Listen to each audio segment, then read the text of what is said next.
Arkadaşlar, herkese iyi günler. Kanalımıza hoş geldiniz. Bugün sizler için çok sevdiğimiz oyuncularımız Elçin Sangu ve Barış Arduç'dan güzel sempatik videolar hazırladık. Barış Arduç, Kuzgun, Kiralık Aşk, Alp Arslan Böyük Selçuklu, Dinle Sevgili, Hanımefendi bu dizilerde rol almış ve herkesin beğenisini kazanmıştır.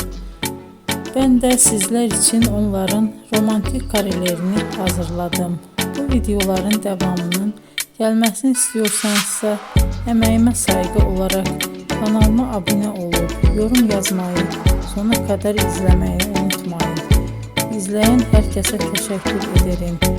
Yeni karelerle görüşmek dileğiyle. Hoşça kalın.